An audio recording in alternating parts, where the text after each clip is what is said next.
Shalom. Iya, selamat sore ibu-ibu yang dikasih oleh Tuhan Yesus. Dia Allah yang luar biasa, Dia Allah yang baik. Pada hari ini kita datang kepada Tuhan, kita beribadah kembali untuk memuji dan menyembahkan Tuhan. Mari kita siapkan hati kita akan mendengarkan firman Tuhan dan kita akan mulai berdoa. Haleluya Yesus. Kami bersyukur kepadamu Tuhan untuk sore yang indah ini. Kembali kami datang kepadamu ya Allah, memuji, meninggikan akan Engkau Tuhan. Kami percaya Tuhan, Engkau Allah ada di tengah-tengah kami pada sore hari ini Tuhan. Pada saat kami memuji, meninggikan akan Engkau ya Allah, hadirat-Mu Tuhan ada di tempat ini Tuhan. Engkau bawa kami lebih lagi kepadamu ya Allah, untuk memuji, meninggikan akan Engkau ya Allahku. Kami percaya Tuhan, Engkau ada di tengah-tengah kami pada sore hari ini. Terima kasih Tuhan, terima kasih. Kami memuji, menyembahkan Engkau ya Allahku. Di dalam nama Yesus kami berdoa. Haleluya Yesus. Amin. Haleluya. Kami bersyukur Tuhan. Tak terukur kasih setiamu dalam setiap kehidupan kami Tuhan. Rahmat-Mu selalu baru dalam setiap kehidupan kami Yesus.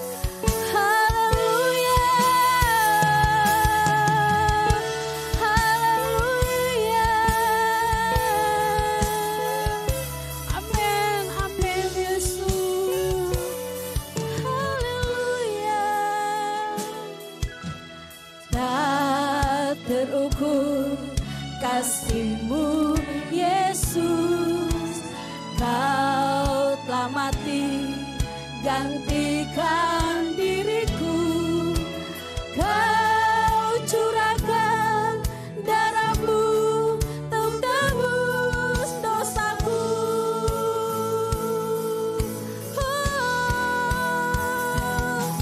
Layaklah Kau Tuhan dipuji dan disembah dengan segenap hatiku.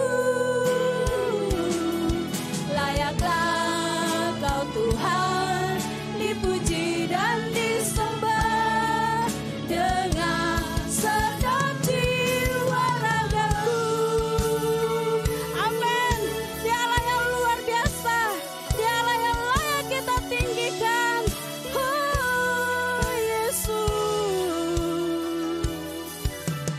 Tak terukur kasih-Mu Yesus, Kau telah mati gantikan diriku, Kau curahkan darah-Mu untuk tebus dosaku. Amin Yesus. Layaklah Kau Tuhan dipuji dan disembah dengan segenap hatiku.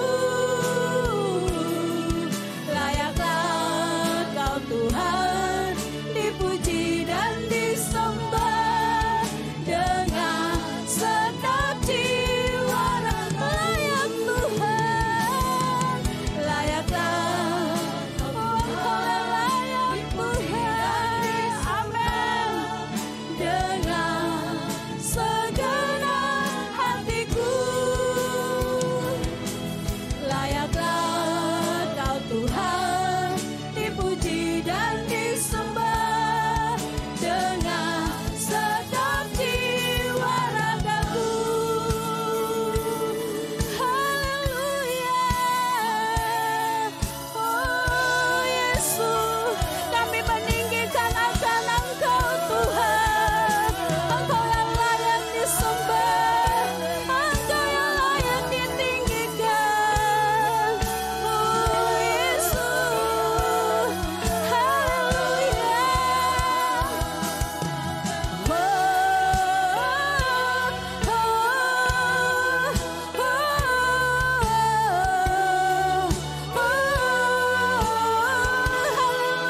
hati kami terus memuji Engkau, Yesus.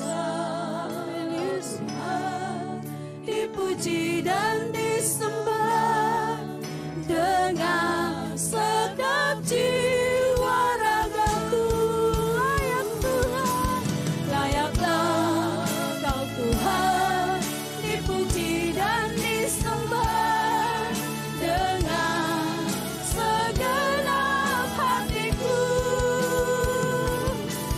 Layaklah Kau Tuhan, dipuji dan disembah dengan segenap jiwa raga, dengan segenap jiwa, dengan segenap jiwa ragaku, dengan segenap jiwa, dengan segenap jiwa ragaku. Haleluya,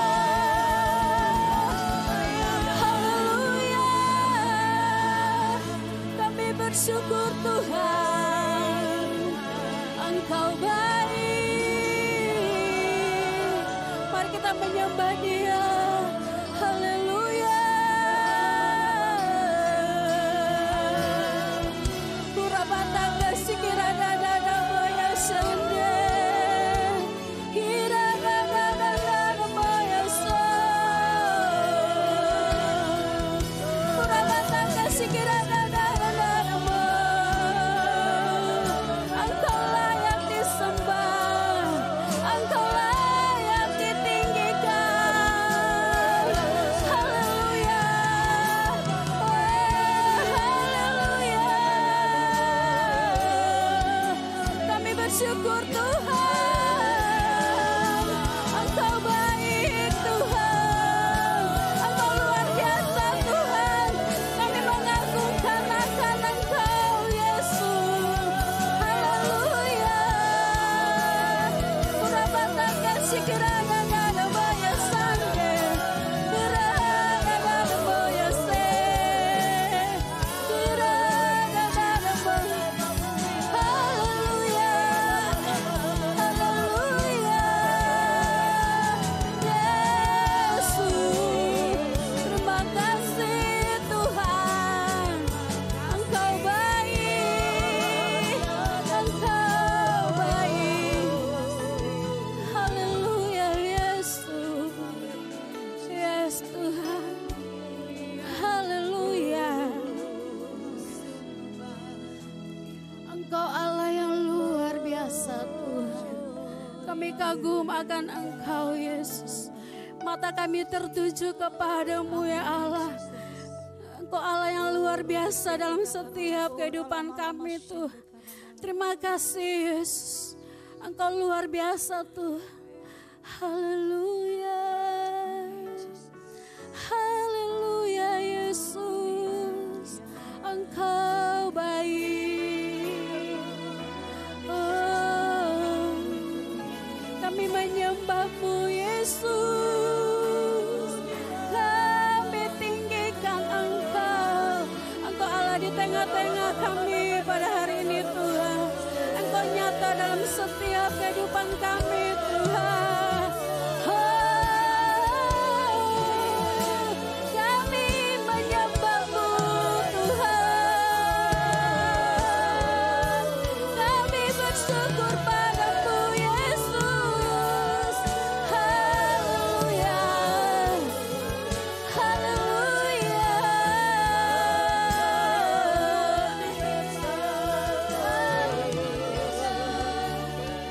Yesus,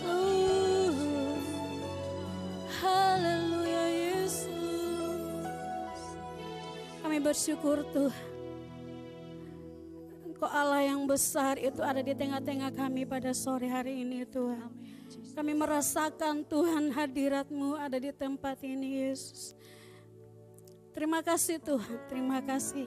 Kami bersyukur kepadamu untuk sore yang indah ini. Di dalam nama Yesus kami berdoa. Haleluya Yesus. Semua kita yang percaya katakan amin. Berikan kemuliaan buat Tuhan Yesus. Haleluya. Mari kita tinggikan Dia. Mari kita agungkan Dia. Amin. Yes. Amin. Satu hal telah ku minta kepada Tuhan, itulah yang ku ingini. Diam di rumah Tuhan seumur hidupku, menyaksikan kemurahan Tuhan dan menikmati baitnya dan menikmati kuasanya dan menikmati kasihnya dan menikmati firman-Nya. Haleluya. Dialah yang luar biasa. Amin. Haleluya. Satu hal telah ku minta kepada Tuhan, itulah yang ku ingini. Amin. Diam di rumah Tuhan seumur hidupku, menyaksikan kemurahan Tuhan dan menikmati baitnya dan menikmati kuasanya dan menikmati kasihnya dan menikmati firman-Nya dan menikmati. Mari kita bertepuk tangan buat Tuhan Yesus. Amin. Dan menikmati kuasanya dan menikmati kasihnya dan menikmati firman dan menikmati haleluya. Kami menikmati hadirat-Mu Tuhan. Amin. Kasihnya dan menikmati kuasanya dan menikmati firman-Nya dan menikmati firman-Nya dan menikmati firman-Nya. Amin. Haleluya. Kita lebih dari pemenang. Amin. Haleluya. Amin. Haleluya. Kibarkanlah pancinya, Yesus Raja segala raja. Haleluya. Bangkitlah gerejanya, kita lebih dari pemenang. Haleluya, haleluya. Kibarkanlah pancinya, Raja segala raja. Haleluya. Bangkitlah gerejanya, kita lebih dari pemenang. Kita lebih dari pemenang. Saya lebih dari pemenang. Haleluya, haleluya, haleluya. Katakan kiri kanannya, kita lebih dari pemenang. Kita lebih pemenang, saudara lebih dari pemenang. Amin. Haleluya. Kita siapkan hati kita untuk mendengarkan firman Tuhan. Haleluya, Yesus.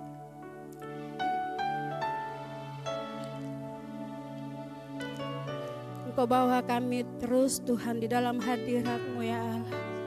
Karena di dalam hadirat-Mu Tuhan ada kekuatan. Di dalam hadirat-Mu ya Allah ada kesembuhan yang Engkau berikan bagi kami Yesus. Amin. Haleluya Yesus. saat ku berbeban berat. Amin. Ku ingat, amin Yesus,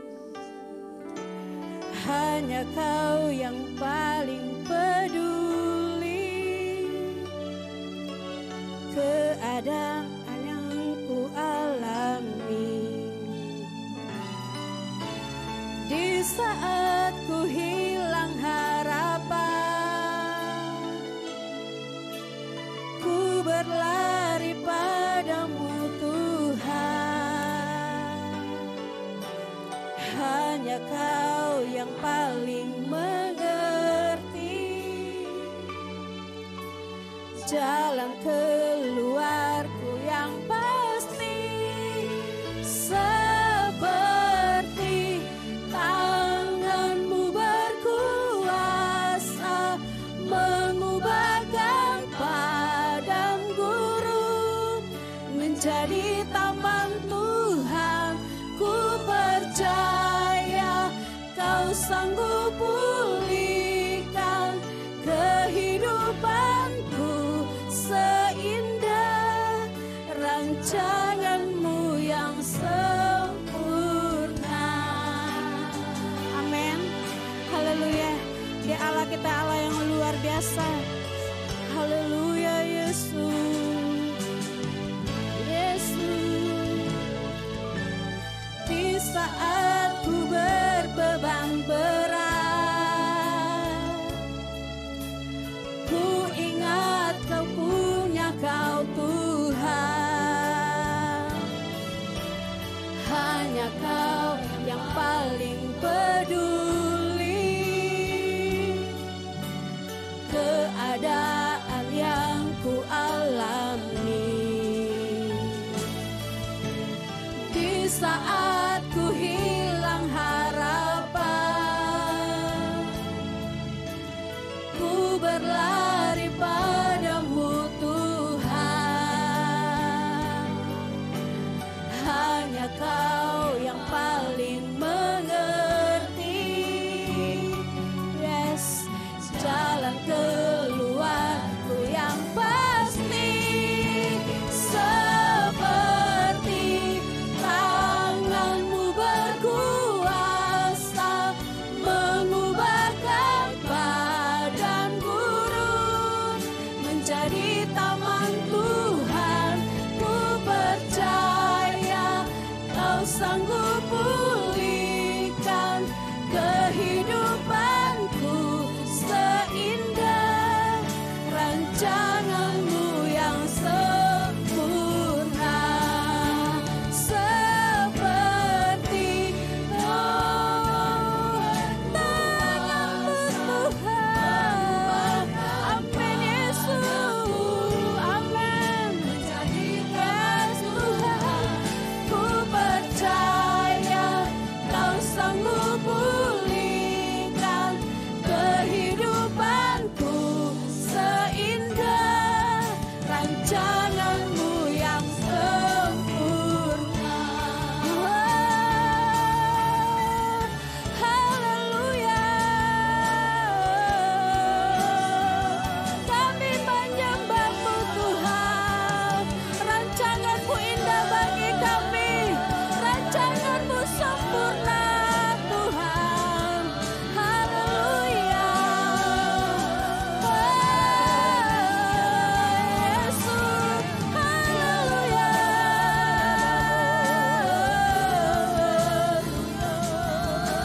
Haleluya. Purabata sikira dada boya sande. Purabata sikira dada boya sande. Purabata sikira dada boya dada boya. Haleluya. Yesus. Seperti tangan-Mu berkuasa mengubahkan padang gurun. Amin. Menjadi taman Tuhan. Ku percaya Kau sanggup Kami percaya kuasa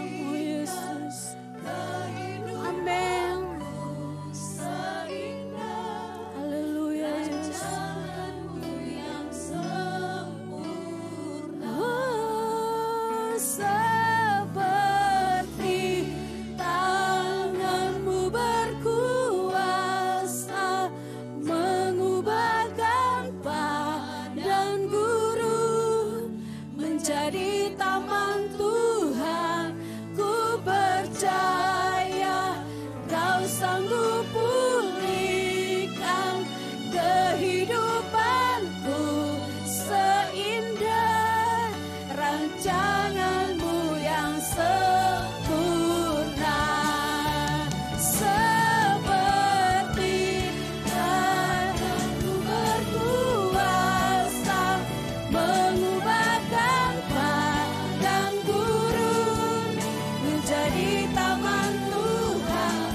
Ku percaya Kau sanggup pulihkan kehidupanku seindah rancangan-Mu yang sempurna. Rancangan-Mu yang sempurna. Rancangan-Mu yang sempurna. Haleluya. Haleluya.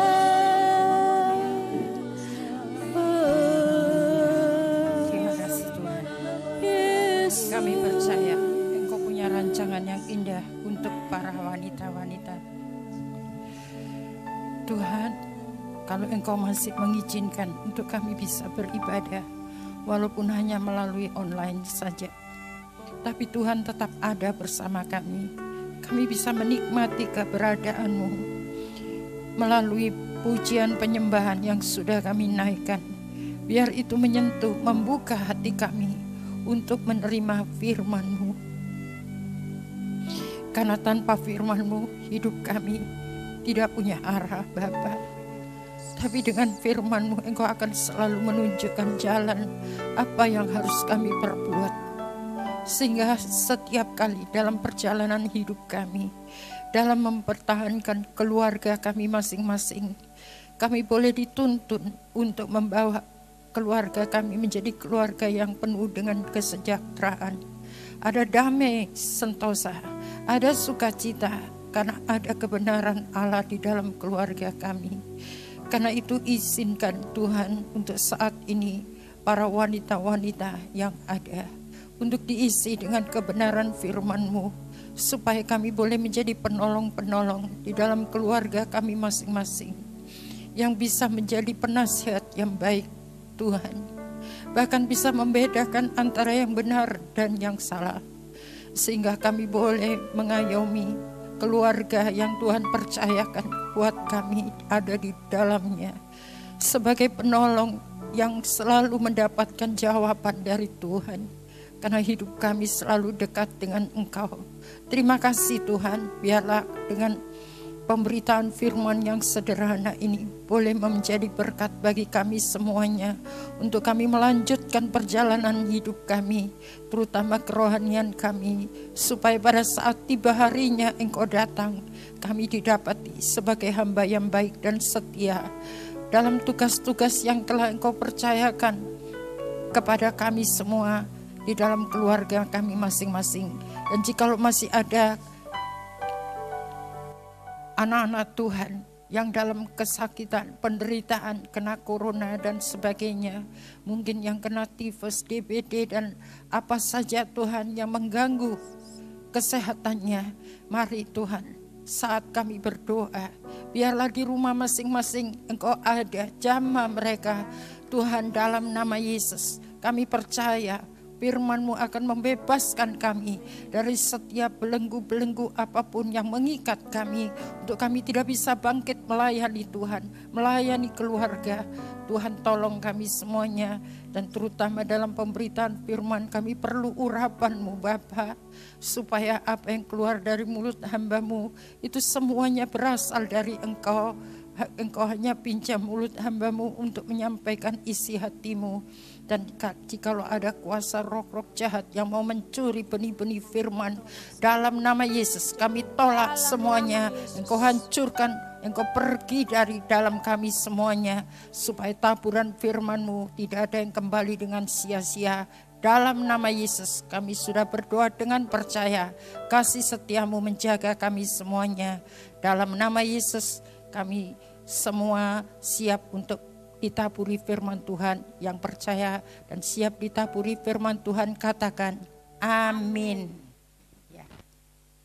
Shalom ibu sekalian. Mari kita bersama-sama membuka di dalam kitab Ayub. Ayub pasal 31.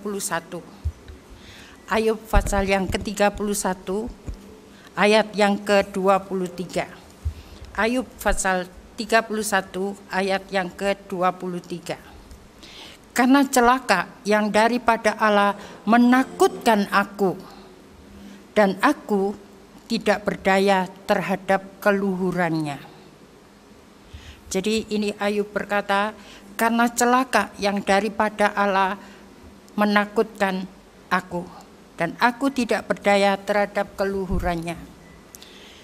Seringkali ini juga menjadi perkataan kita semuanya. Kalau kita dalam sesuatu keadaan yang tidak menyenangkan, seakan-akan Tuhan, kenapa Tuhan izinkan saya harus mengalami malapetaka ini, seakan-akan itu celaka datang bertubi-tubi di dalam hidup kami, di dalam keluarga, di dalam pekerjaan, di dalam apa saja yang saat ini kita tahu kita sedang berada dalam batasan-batasan, kita tidak bisa beribadah, kita tidak bisa jalan-jalan seperti biasanya. Tapi semua ini ada hikmahnya kalau kita mau menyimaknya dengan hati yang terbuka di hadapan Tuhan. Padahal sebenarnya kita tidak perlu mengatakan karena celaka yang daripada Allah menakutkan aku. Karena kita sudah sering mendengar khotbah, bahkan kita sering juga baca. Coba kita baca sekali lagi supaya ayat ini bisa selalu terdengar di dalam hati nurani kita jikalau kita mendapatkan masalah yang tiba-tiba terjadi dalam hidup kita. Yeremia pasal 29. Coba kita lihat lebih dulu. Yeremia pasal yang ke-29 ayat yang ke-11. Sebab aku ini mengetahui rancangan-rancangan apa yang ada padaku. Jadi Tuhan punya rancangan semuanya, bukan celaka. Tapi Dia punya rancangan untuk apa? Apa yang ada padaku mengenai kamu. Jadi pribadi. Jadi jangan kaget kalau tiap-tiap orang harus mengalami apa yang dirancangkan oleh Tuhan. Baik atau tidak baik, itu bukan celaka yang menakutkan. Sekalipun memang kadang-kadang secara manusiawi kita takut menghadapinya, kita tidak sanggup menghadapinya, atau kita sudah putus asa menghadapinya. Karena dikatakan begini, sekali lagi ya, sebab aku ini mengetahui rancangan-rancangan apa yang ada padaku mengenai kamu, demikianlah firman Tuhan. Jadi bukan kata Nabi Yeremia, tapi demikianlah firman Tuhan, yaitu rancangan damai sejahtera dan bukan rancangan kecelakaan. Jadi tadi perkataan Ayub itu betul atau tidak?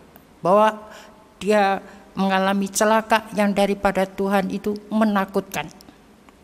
Sedangkan rancangannya dia bukan rancangan kecelakaan, tapi rancangan damai sejahtera. Untuk apa? Kita belum selesai. Untuk memberikan kepadamu hari depan yang penuh harapan. Apa hari depan kita? Apa? Hari depan? Panjang umur. Semua mati juga. Apa hari depan kita? Tuhan mau menjadikan kita mempelai wanitanya, bukan? Yang cocok pasti dengan keadaan mempelai pria surga. Karena itu di sini dikatakan bahwa untuk memberikan kepadamu hari depan yang penuh harapan. Nah, kenapa kita hilang harapan? Tadi kita sudah nyanyi, bukan? Dia bisa mengubah padang gurun menjadi apa tadi itu? Taman Tuhan. Bahkan bisa memulihkan semuanya. Tapi itu kadang-kadang hanya sebatas lagu. Tapi kalau ketimpa bagaimana? Bisa menyanyi, terima kasih Tuhan. Tuhan sudah mengubah padang gurun saya. Padahal belum. Bahkan mungkin lupa lagu itu, yang ingat bagaimana. oh Tuhan, tolong, itu yang ada. Padahal memang, lihat ya, selain Tuhan memberikan kepadamu pribadi hari depan yang penuh harapan. Jadi kita tidak bisa dompleng. Dalam setiap pergumulan hidup kita, masing-masing itu ada tanggung jawabnya. Walaupun kita satu keluarga, tetapi semua itu harus bertanggung jawab sendiri. Kemudian dikatakan, dan apabila kamu berseru, dan datang untuk berdoa kepadaku, jadi berseru bagaimana? Dan datang berdoa kepadaku, maka, ini semua sambungan, aku akan mendengarkan kamu. Apabila kamu mencari aku, kamu akan menemukan aku apabila kamu menanyakan aku dengan segenap hati. Jadi jangan dalam penderitaan itu kita cuma berseru-seru saja, tapi tidak menanyakan ada apa Tuhan di dalamnya. Itulah yang dibilang perenungan. Sementara kita di rumah, renungkan apa ya maksud Tuhan. Kejadian, saya tidak bisa bekerja, saya tidak bisa begini, saya tidak bisa begitu. Kalau kita mengerti ayat ini, maka kita tidak akan bingung. Dalam penderitaan apapun, kita akan selalu, katanya, apabila kamu mencari aku, kamu akan menemukan aku. Menemukan pribadinya. Dan bukan cuma menemukan pribadinya, seringkali kita kalau berseru ingin menemukan mujizatnya, menemukan pertolongannya, menemukan kesembuhannya, dan macam-macam yang kita perlukan. Bahkan kalau yang jomblo ingin datang sama Tuhan menemukan apa? Pasangan hidupnya. Sampai kapan Tuhan? Sampai bertanya-tanya, yang ditanyakan cuma pasangan hidup. Padahal masih ada hari depan lagi yang penuh harapan. Kenapa itu tidak dipersoalkan? Nah, kemudian dikatakan lagi di sini, kamu menanyakan aku dengan segenap hati, itu pasti kita ketemu. Aku akan memberi kamu menemukan aku. Demikianlah firman Tuhan. Jadi kita waktu berdoa mencari maunya Tuhan, maka kita akan menemukan jawabannya. Sehingga hari depan kita bukan hari depan yang suram, tapi selalu hari depan yang penuh dengan harapan. Tapi seringkali ini tidak dimanfaatkan, sehingga kita dalam keadaan mengalami percobaan, ujian, tantangan, masalah, itu dalam keluarga kah, dalam pekerjaan, dalam keuangan, semua firman Tuhan itu tidak ada nilainya lagi, lupa, sehingga apa yang ada? Stres, terpuruk. Nah, lihat orang yang kena corona itu bukan karena dia sakit, tetapi karena apa? Terintimidasi. Dia sudah ketakutan lebih dulu, dan itu membuat daya tubuhnya turun, dan akhirnya game. Padahal ada yang parah tapi semangat hidupnya tinggi, dia sembuh. Nah, itu tergantung. Padahal coba kita lihat lagi ya, kenapa kita mau takut, sedangkan ada janji Tuhan yang lebih dari itu. Kenapa kita tidak menggunakan cara doa itu dengan betul? Tapi kenapa kita berdoa tetapi tidak menemukan jawaban? Coba kita lihat lagi Yesaya 59. Jadi ada dua hal. Ada orang yang tidak mencari Tuhan untuk menemukan jawabannya, tapi ada orang yang berseru mencari, ingin menemukan jawabannya, tetapi tidak terjawab. Kenapa? Yesaya 59 tertulis dengan jelas, sesungguhnya tangan Tuhan tidak kurang panjang untuk menyelamatkan. Menyelamatkan, bukan cuma untuk menolong. Karya salib itu penyelamatan sebetulnya, satu paket. Dan pendengarannya tidak kurang tajam untuk mendengar, tetapi yang merupakan pemisah. Nah ini loh, Paulus bilang, apa yang bisa memisahkan aku dari kasih Kristus? Penderitaan, kelaparan, telanjang, aniaya, semua tidak bisa memisahkan. Dia rela, karena justru di dalam kelemahannya itu kuasa Allah turun. Tapi di sini berbeda, yang merupakan pemisah antara kamu dan Allahmu ialah segala kejahatanmu, dan yang membuat dia menyembunyikan diri terhadap kamu sehingga ia tidak mendengar. Karena dia bukan tidak mendengar, tapi dia sengaja tidak memberi jawaban. Seakan-akan dia bersembunyi. Ialah segala dosamu. Jangan kalau kita dalam keadaan terpuruk atau apa, kita cari salah pasangan kita, anak kita, orang tua kita, menantu kita, mertua kita. Siapa saja yang kita, apa penyebab ini. Tapi Alkitab mengajar untuk kita justru dalam keadaan seperti ini, kita cari apa yang menjadi penyebabnya, sehingga kita tidak menemukan jawaban. Sebab setiap penderitaan pasti ada jawabannya. Yang percaya dengan saya katakan amin. Walaupun jawabannya tidak selalu datang langsung, tetapi ada. Saya tidak bisa bercerita itu, tetapi saya sudah mengalaminya banyak hal.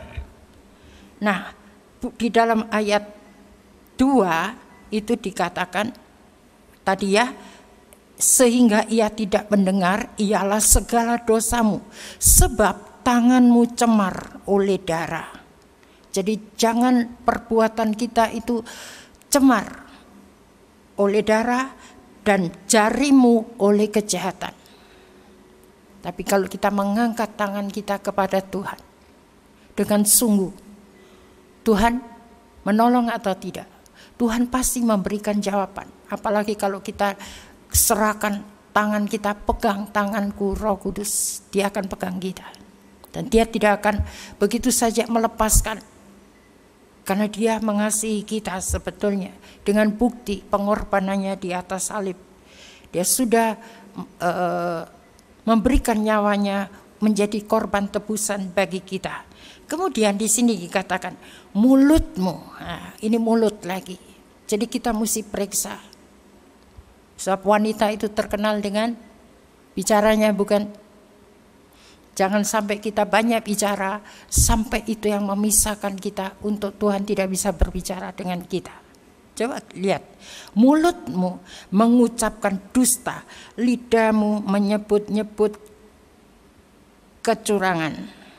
Jadi jangan sampai mulut kita mengatakan hal-hal yang tidak berguna. Menyebut segala macam dengan segala macam alasan. Kemudian di sini dikatakan lagi nih ya, ayat 12, harusnya kita ada di sini. Sungguh dosa pemberontakan kami banyak di hadapan. Ini yang mesti diperiksa lebih dulu. Jangan kita memeriksa dosa yang di hadapan manusia saja, mungkin kita masih bisa ada pembelaan diri. Tapi kalau kita memeriksa dosa bertutur di dalam sanubari kita. Dan hanya Roh Kudus yang bisa mendeteksi semuanya. Sungguh, dosa pemberontakan kami banyak di hadapan-Mu. Dan dosa kami bersaksi melawan kami sendiri. Sungguh kami menyadari, ini banyak orang-orang ibu-ibu tidak menyadari kalau dia clash dengan pasangannya, dengan suami atau dengan keluarga. Ayo mulai sekarang kita cari apa penyebabnya. Jangan sampai sungguh kami menyadari pemberontakan kami dan kami mengenal kejahatan kami. Jangan sampai menjadi istri yang bukan penolong tapi perongrong, pemberontak, sekalipun dalam hati. Kalau kita tidak membereskan ini, maka doa-doa kita tidak bisa naik di hadapan Tuhan. Mungkin kita berbahasa roh dengan lancar mungkin, tetapi jawaban doanya tidak seperti yang Tuhan inginkan untuk Dia mau menjadikan kita mempelai wanitanya yang tidak boleh salah di dalam tindakannya. Kemudian di sini dikatakan lagi, kami telah memberontak dan mungkir terhadap Tuhan. Berapa banyak kita mungkir di hadapan Tuhan? Janji pernikahan pun bisa dipungkiri atau tidak? Bisa, kalau tidak ada orang bercerai. Itu namanya sudah mungkir. Dan sungguh kami menyadari pemberontakan kami. Kita harus setiap hari, Tuhan, masih adakah pemberontakan di dalam hati kami? Atau kita mungkir terhadap Tuhan, walaupun tidak kelihatan mungkin di hadapan manusia. Dan berbalik dari mengikuti Allah kami. Nah, terus tadi dikatakan tadi, mulutnya tadi mengucapkan dusta. Di sini lebih jelas lagi. Kami merancangkan pemerasan dan penyelewengan, mengandung dusta dalam hati dan melahirkannya dalam kata-kata. Akhirnya apa yang kita sudah komitmenkan untuk memilih pasangan hidup kita seperti yang Tuhan sudah jodohkan, akhirnya kita pungkiri dengan kata-kata kita sendiri. Cerai saja. Pernahkah kita berpikir hal-hal seperti ini? Ini halus. Sehingga dalam setiap persoalan apapun, mari kita periksa. Jangan sampai kita melahirkan kata-kata yang seperti ini. Bermacam-macam kata-kata itu bisa segala macam. Itu hanya salah satu contoh yang paling fatal. Tapi masih banyak kata-kata pemberontakan di dalam kita, para istri, terhadap pasangan kita, yang itu termasuk dosa pemberontakan banyak di hadapan Tuhan.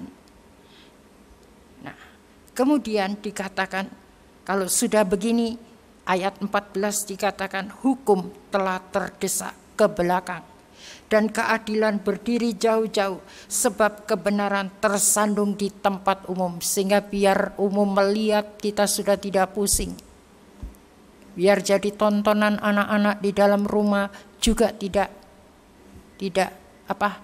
merasa terganggu, karena itu sudah menjadi keadaan di dalam dirinya. Kemudian dalam ayat berikutnya, sebab kebenaran tadi sudah tersandung di depan umum dan ketulusan ditolak orang, sudah tidak bisa menjaga kejujuran kita lagi. Dengan demikian kebenaran telah hilang. Jadi biar kita masuk keluar gereja, kita mendengar firman Tuhan, tapi kebenarannya itu sudah hilang. Yang menghilangkan siapa? Kita sendiri.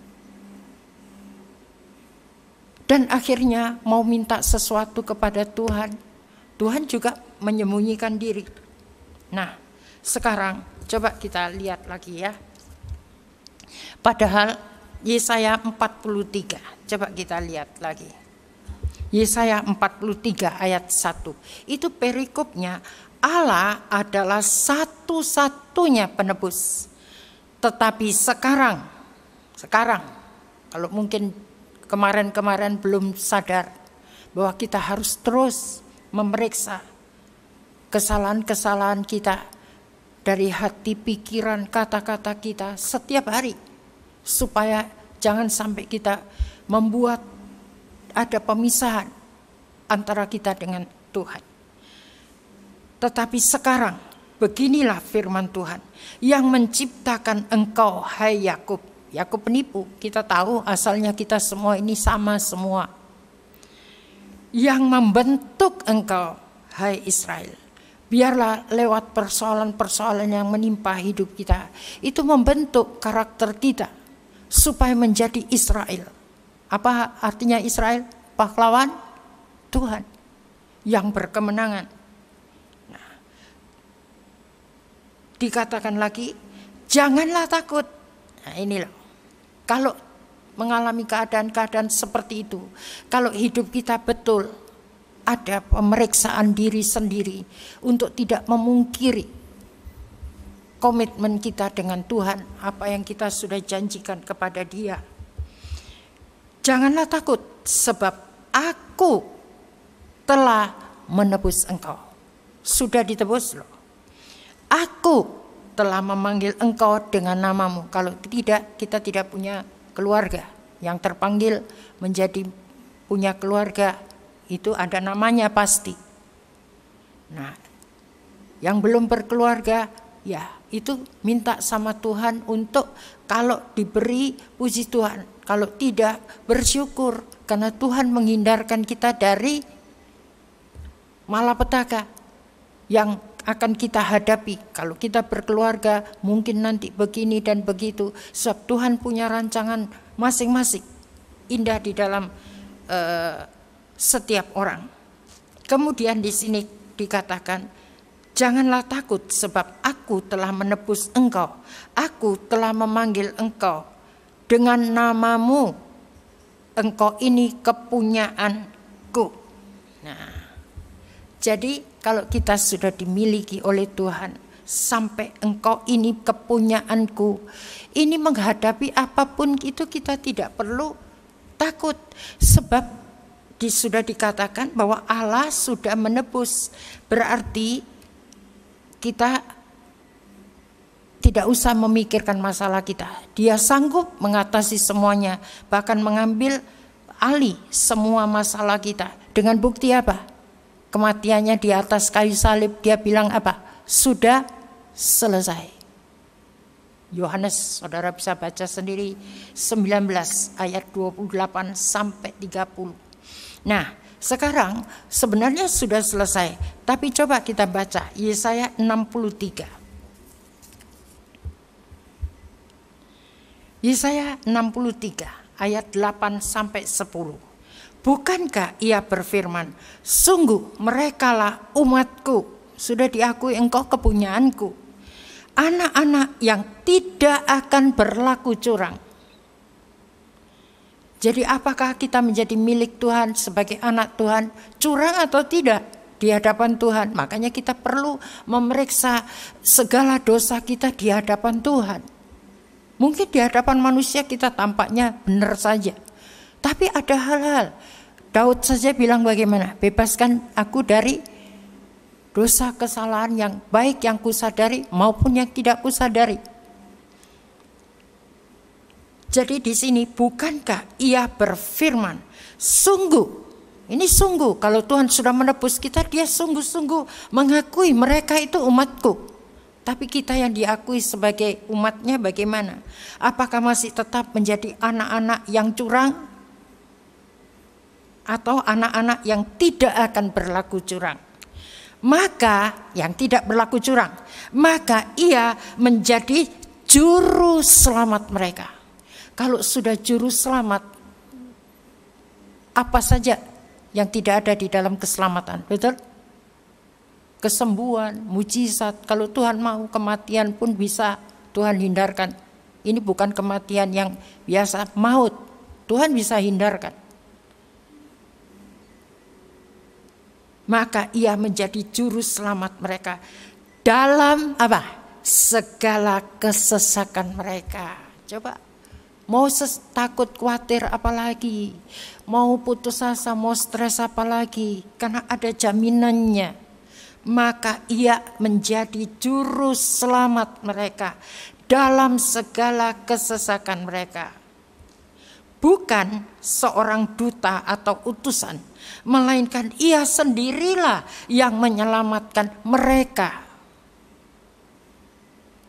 Dialah yang menebus mereka dalam kasih-Nya dan belas kasihan-Nya.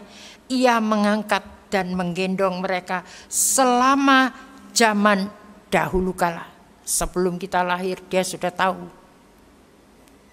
siapa kita. Dan Tuhan sudah punya rancangan untuk hidup kita masing-masing. Ayat 10 sekarang.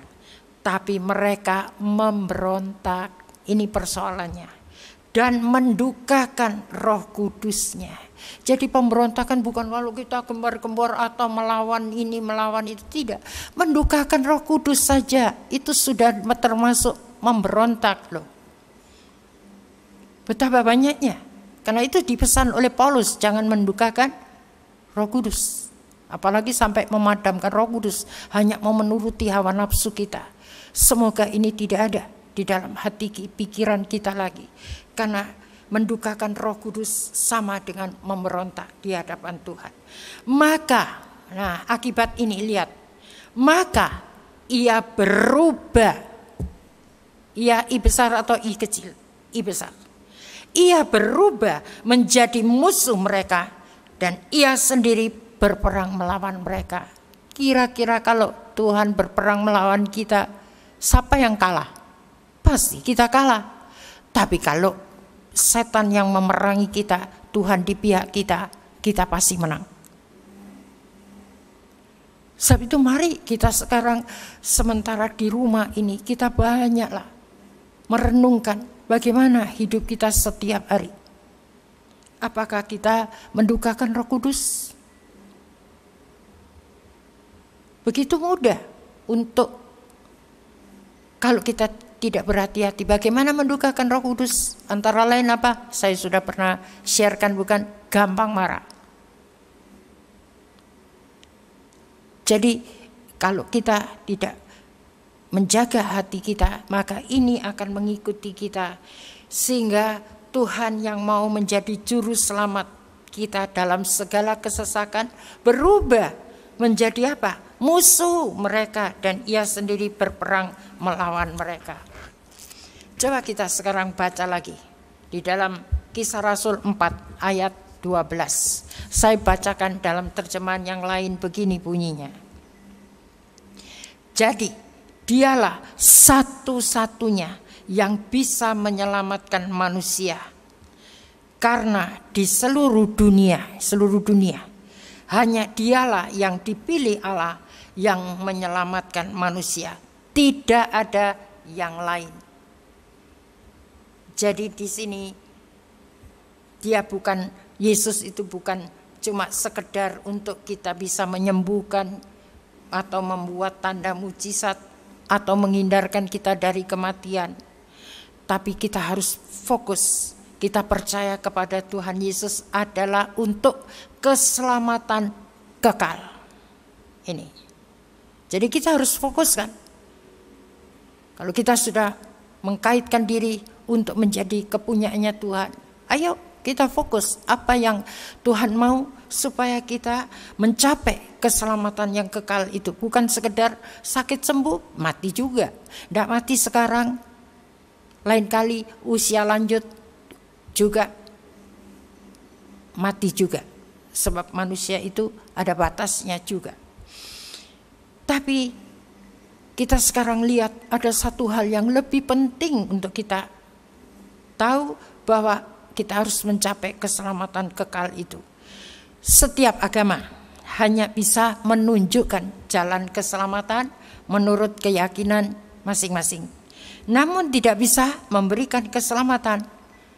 Karena itu saya berdoa agar setiap orang bisa berjumpa dengan pribadi Yesus di rumah saudara masing-masing. Sehingga bisa menemukan jalan keselamatan itu tanpa ada orang yang mempengaruhinya. Ini banyak sekarang. Tuhan sedang datang baik kepada anak-anak. Karena itu janji Tuhan harus dipenuhi.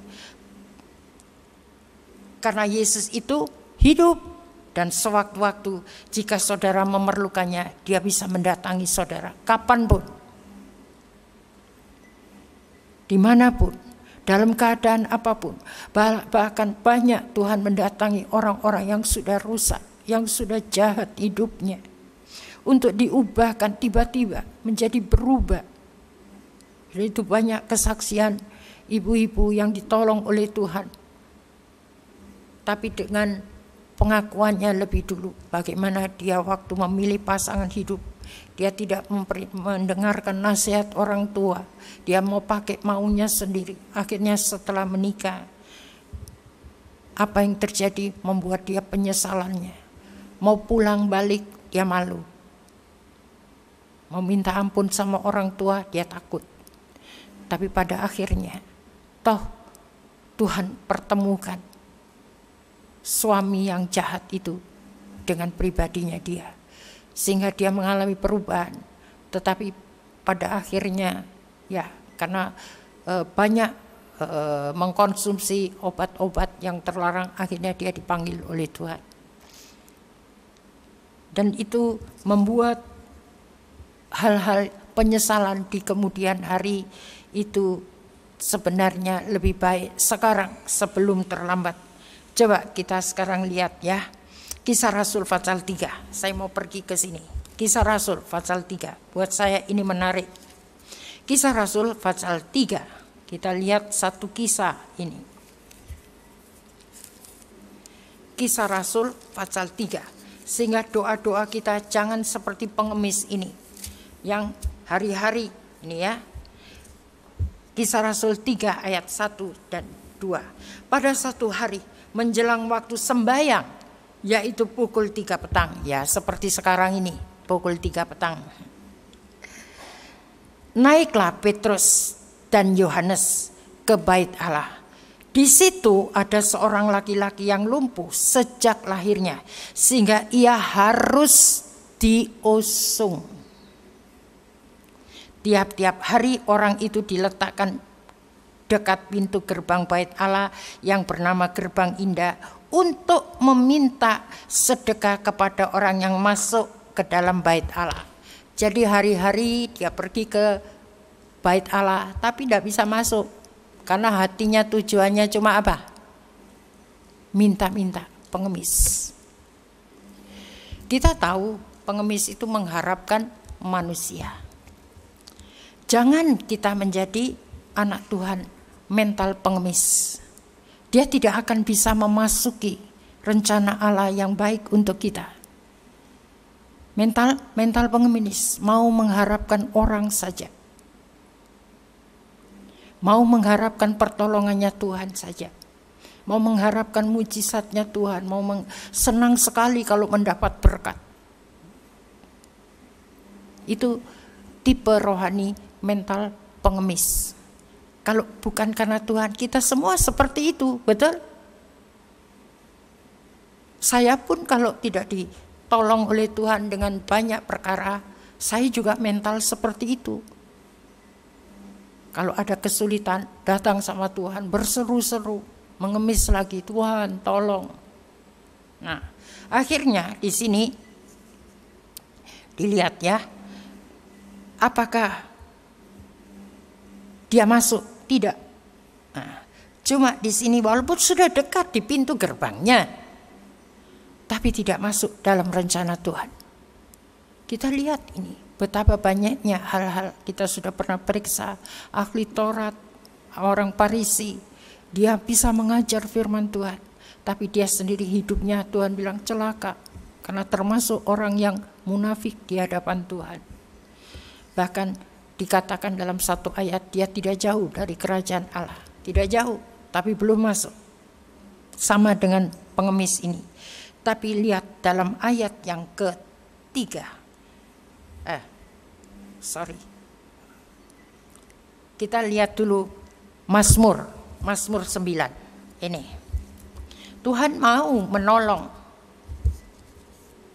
Mazmur 9. Mazmur 9 ini ayat yang ke-19, di sini tertulis, sebab bukan untuk seterusnya orang miskin dilupakan.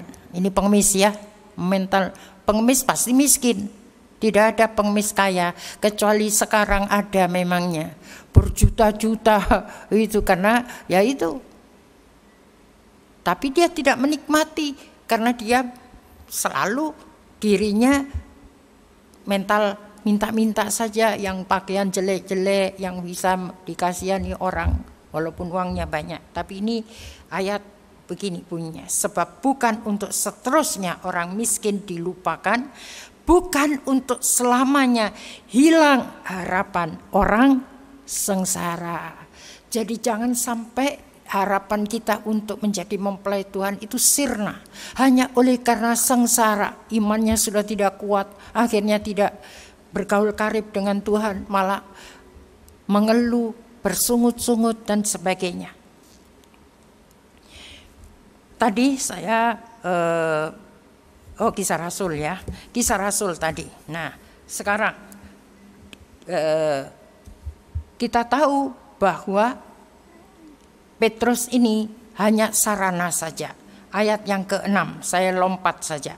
Tapi Petrus berkata, waktu dia dimintai, emas dan perak tidak ada padaku, tapi apa yang kupunyai kuberikan kepadamu, demi nama Yesus Kristus orang Nazaret itu berjalanlah. Nah ini loh yang dibutuhkan untuk menolong anak-anak Tuhan yang mental pengemis. Saya berdoa supaya ibu-ibu yang sudah mengecap banyak firman pengajaran yang mendidik Anda bagaimana untuk berlaku, jangan mental pengemis, orang yang selalu mau dilayani, selalu minta pertolongan, mengharapkan orang. Mulai sekarang harapkan Tuhan. Dia satu-satunya penebus yang sanggup menyelesaikan semua masalah. Sebab kalau ibu-ibu tidak hati-hati, banyak wanita-wanita yang mengalami penindasan di dalam keluarga atau apa saja, curhat-curhat, lama-lama apa? Bukan curhat. Lama-lama dia berikan dirinya.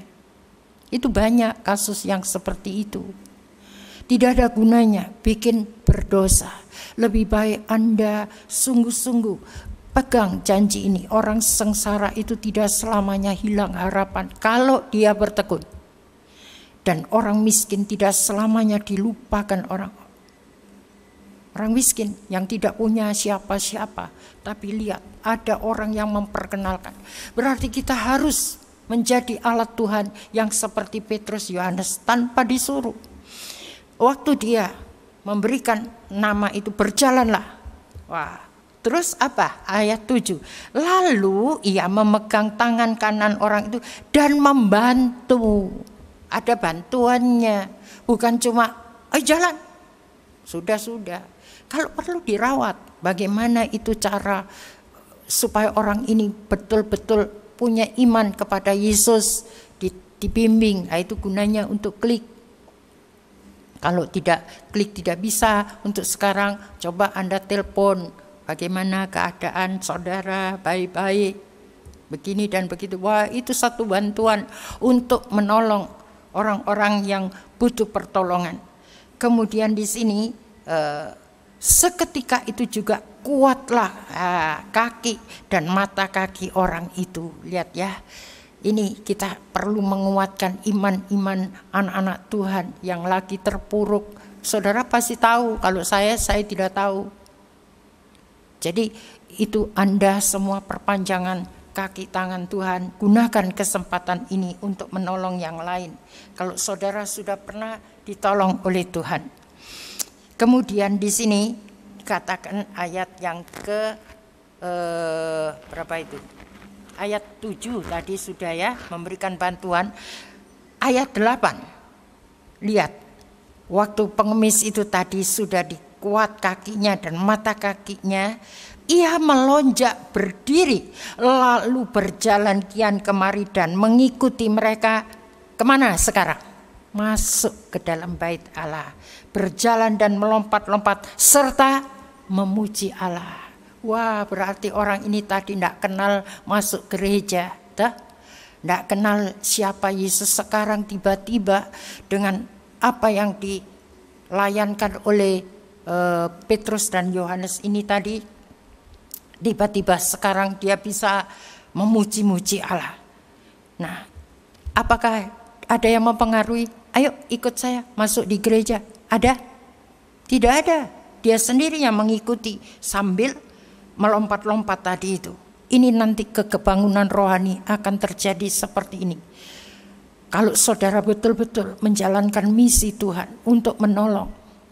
Apa saja pertolongan jasmani kita juga buat, bukan? Ada sembako ke apa itu pertolongan yang saat-saat ini dibutuhkan, bukan cuma rohani saja. Nah, doa-doa Anda semua juga dibutuhkan untuk topangan-topangan. Jadi di sini kita melihat ada hal-hal besar untuk Tuhan ingin meminjam kita untuk menolong orang-orang yang perlu ditolong. Nah, ayat yang ke-9 sampai 10 kesimpulannya, seluruh rakyat yang ada saat itu menyaksikannya karena tahu siapa orang itu. Dulu aku lumpuh, sekarang aku berjalan. Dulu aku buta, sekarang aku melihat. Jadi nanti anak-anak Tuhan yang buta-buta rohani semua itu akan bangkit untuk menjadi saksi Tuhan. Karena ini diperlukan begitu banyak nanti orang-orang akan dipakai oleh Tuhan. Lihat di sini ya, ayat 11. Karena orang itu tetap mengikuti Petrus dan Yohanes, maka seluruh orang banyak yang sangat keheranan datang mengerumuni mereka di serambi yang disebut serambi Salomo. Petrus melihat orang banyak itu lalu berkata, lihat, orang ini tidak pakai diajak, dia ikut sendiri. Apa yang disaksikan Petrus? Hai orang Israel, mengapa kamu heran tentang kejadian itu? Dan mengapa kamu menatap kami seolah-olah kami membuat orang ini berjalan karena kuasa atau kesalehan kami sendiri? Allah Abraham, Ishak dan Yakub, Allah nenek moyang kita, telah memuliakan hambanya, yaitu Yesus, yang kamu serahkan dan tolak di depan Pilatus. Walaupun Pilatus berpendapat bahwa ia harus dilepaskan, tapi kamu telah menolak yang kudus dan benar, serta menghendaki seorang pembunuh sebagai hadiahmu. Nah, lihat ini ya.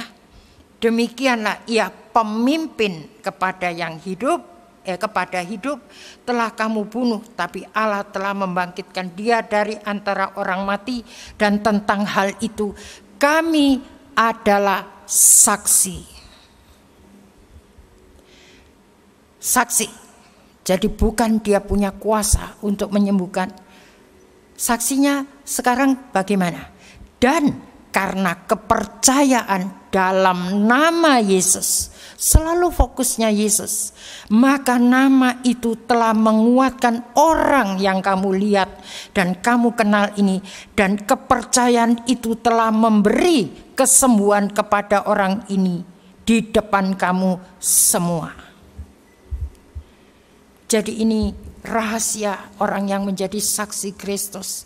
Dia harus meninggikan Tuhan, maka dia akan menarik banyak orang datang kepada Tuhan. Nah, Petrus tidak membesar-besarkan kesembuhannya, tapi dia membesarkan namanya Yesus. Seringkali kalau kita sudah melihat mujizat, wah itu loh si anu itu loh sembuh, luar biasa, angkat jempol. Tapi padahal hanya berdoa saja. Nah, bisa tidak salah juga. Tapi ada hal-hal yang perlu kita jadikan saksi. Ayo, nama Yesus itu loh, semua bisa sembuh, semua bisa ditolong oleh Tuhan, semua bisa diselamatkan lewat nama Yesus itu. Dan pasti kalau orang itu sudah mengalami jamahan Tuhan, dia tidak akan melepaskan Tuhan. Yang cuma butuh kesembuhan dan lepaskan tinggalkan Tuhan, itu dia rugi. Tapi kalau orang yang seperti ini tadi, dia akan mengikuti nama Yesus itu tanpa ada yang mempengaruhi. Dia bisa memuji-muji Allah, tidak diajak, ayo nanti masuk gereja puji-puji Tuhan ya. Diajari sama Petrus, tidak ada. Dia langsung jalan masuk, tidak pakai diajak lagi.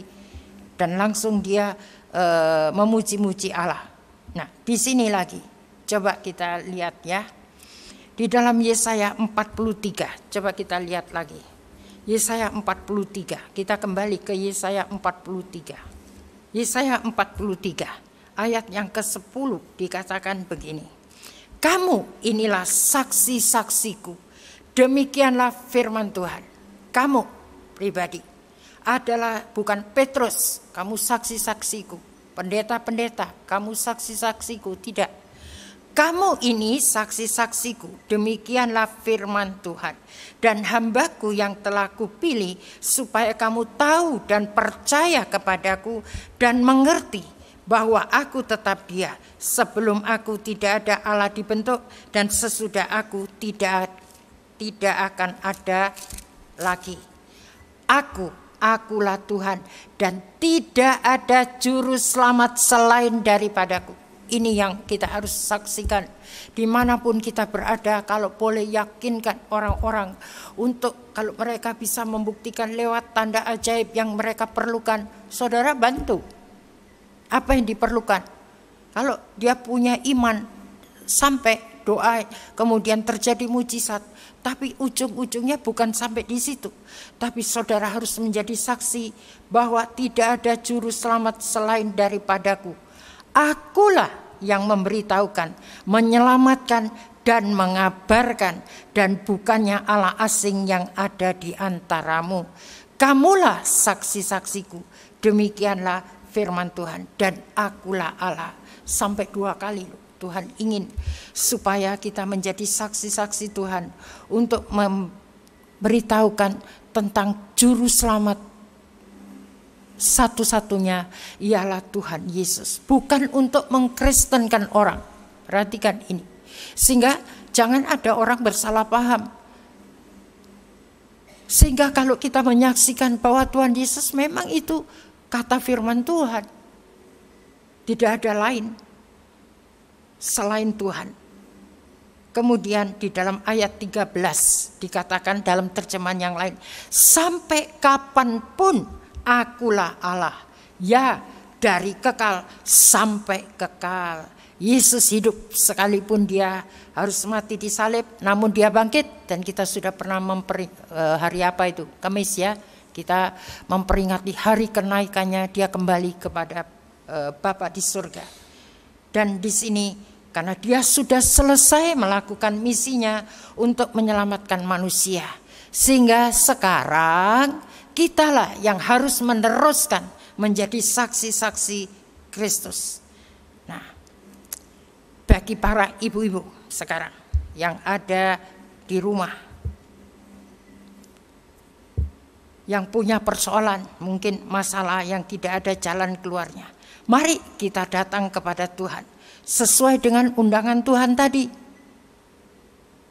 kita datang kepada Dia. Karena tidak ada yang bisa menolong, hanya Dia satu-satunya. Sesuai yang dikatakan dalam mana? Matius 11 ayat 28. Jadi misi Tuhan itu harus menjadi misi kita juga. Ada satu lagu begini. Datang padahu, Yesus mau berikan damai sepenuh.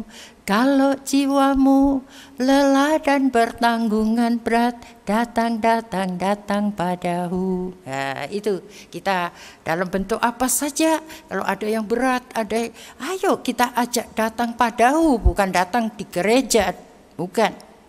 Gereja itu sarana kalau mereka mau digembalakan.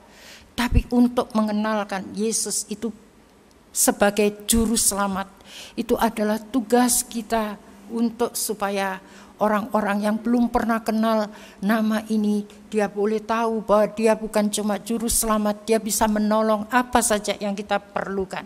Bahkan kalau saudara baca di dalam 1 Korintus 10 ayat 13 bagaimana?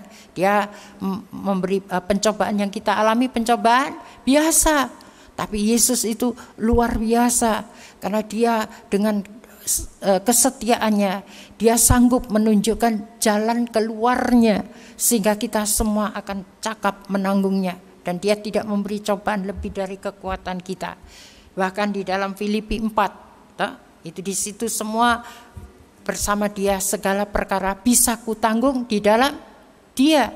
Makanya kita perlu datang sama Tuhan. Bahkan di dalam ayat 19 dia bisa sanggup memenuhi segala keperluan kita. Karena dia limpah dengan kasih-Nya. Asal kita betul-betul menjaga komitmen kita dengan tetap mengikuti jalannya Tuhan yang Tuhan tunjukkan kepada kita.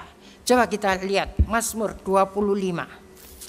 Mazmur 25. Jadi jalan-jalannya Tuhan ini yang kita mesti tunjukkan supaya jangan sampai dia tidak tahu jalannya bagaimana. Karena Tuhan bilang, akulah jalan, kebenaran, dan hidup. Dan tidak ada orang yang sampai ke Bapa di surga tanpa melalui aku. Mazmur 25 ayat yang ke-8 sampai 10. Dalam terjemahan yang lain begini bunyinya. Tuhan itu baik dan senang menunjukkan jalan yang benar kepada semua orang yang tersesat. Ia akan mengajarkan cara-cara yang benar dan yang terbaik kepada orang-orang yang dengan rendah hati datang kepadanya. Makanya kita bawa orang-orang itu bukan datang ke gereja, tapi kenalkan siapa Yesus itu yang bisa menolong dalam keadaan sulit, mungkin dalam keadaan sakit. Saudara doakan dengan nama Yesus, maka Tuhan pasti menolong. Kemudian di sini, jika kita taat kepadanya, maka setiap jalan yang ditunjukkan kepada kita akan harum semerbak dengan kasih, kebaikan hati, dan kebenarannya. Nah, tapi Mazmur 25 ayat 12 dan 13. Adakah orang yang takut akan Tuhan? Ini dalam terjemahan yang lain. Adakah orang yang takut akan Tuhan? Ini bagi pengikut orang Kristen yang sudah jadi pengikut Kristus. Allah akan mengajar dia. Jadi kalau kita tidak punya takut akan Tuhan, Allah juga diam loh. Makanya sebagai anak Tuhan harus punya takut akan Tuhan. Baru Allah akan mengajar dia. Dia berarti pribadi memilih jalan yang terbaik, termasuk memilih pasangan hidup, pekerjaan, komunitas. Kita bisa minta Tuhan ajari saya. Ia akan hidup dalam kelimpahan berkat Allah. Ini loh orang yang mau diajari jalannya Tuhan. Ia akan hidup dalam kelimpahan berkat Allah.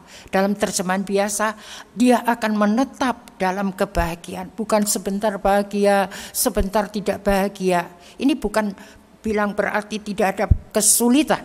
Ada. Tapi kebahagiaan, kalau ada Roh Kudus, itu tidak bisa merampas kebahagiaan kita. Apapun persoalannya, kita akan tetap happy, enjoy. Kemudian dikatakan di sini, dan anak cucunya, berarti keturunannya, akan mewarisi bumi. Sebab itu saya berdoa supaya dari penggembalaan ini generasi penerus itu bisa dilimpahi berkat Allah, hidup dalam berkelimpahan berkat Allah. Kalau limpah bisa dibagi. Kalau pas-pas ya untuk sendiri saja minim kok. Nah, tapi ini janji, dan anak cucunya akan mewarisi bumi. Apa artinya mewarisi bumi? Berarti menikmati di negeri atau di kota di mana kita tinggal. Kita di Makassar, walaupun ada apa saja, kalau kita dilimpahi berkat Allah, kita menikmati. Tidak Tuhan tinggalkan. Mazmur 37 ayat yang ke-11 dikatakan dalam terjemahan yang lain, semua orang, semua loh ya, bukan 1-2 orang sebenarnya. Semua orang yang merendahkan diri di hadapan Tuhan akan dilimpahi berkat. Berkat Yabes. Bagaimana itu lagu Yabes? Wah, ya sudah tahu Anda di rumah nyanyilah itu berkat Yabes. Nah, tapi kenyataannya betul dilimpahi berkat atau tidak? Kalau dilimpahi berkat pasti tidak koro-koro. Pasti tidak ada kesempatan untuk bersungut-sungut atau mengeluh beginikah begitukah. Di sini dikatakan begitu, Saya ulang ya, semua orang yang merendahkan diri di hadapan Tuhan akan dilimpahi berkat dan akan menikmati damai sejahtera yang menakjubkan. Kemudian lanjut ayat yang ke-19. Ia memelihara mereka pada masa-masa kesulitan, bahkan pada masa kelaparan mereka akan berkecukupan. Ini loh, orang yang diberkati Allah, ayat 22. Lanjut ini, orang-orang yang diberkati Allah akan mewarisi bumi, tapi orang-orang yang dikutuknya akan mati. Apa mati itu artinya? Rohaninya tidak bisa bertumbuh. Kenapa? Karena dia tidak mengikuti jalannya Tuhan, tapi mengikuti jalannya siapa? Jalannya Kain. Ayo kita lihat dulu sedikit. Nih, saya mau tunjukkan saja, karena tadi dikatakan bahwa orang-orang yang diberkati Allah akan mewarisi bumi, tetapi orang-orang yang dikutuknya besar ya akan mati. Dalam Yudas ayat yang ke-11, celakalah mereka karena mereka mengikuti jalan yang ditempuh Kain. Kita sudah tahu hidupnya Kain bagaimana, sekalipun dia percaya Tuhan, tetapi kelakuannya tidak seperti yang Tuhan inginkan. Walaupun sudah ada peringatannya, ada tegurannya. Coba kita lihat Kejadian 4. Apa betul Tuhan mengutuk? Bagaimana itu? Kejadian pasal yang keempat. Nah itu. Tunggu dulu. Kejadian pasal yang keempat ayat yang ke ini 11. Saya tidak ceritakan apa persoalannya. Saudara bisa baca, cerita ini sudah sering diungkapkan. Maka sekarang terkutuklah engkau, terbuang jauh dari tanah yang menghangatkan mulutnya untuk menerima darah adikmu itu dari tanganmu. Apabila, ini loh orang yang hidupnya terkutuk, apabila engkau mengusahakan tanah itu, maka tanah itu tidak akan memberikan hasil sepenuhnya lagi kepadamu. Engkau akan menjadi seorang pelarian dan pengembara di bumi, bukan menetap dalam kebahagiaan. Dia hidupnya dikejar-kejar dengan segala macam persoalan, ketidakketenangan. Orang mengembara kan tidak tenang.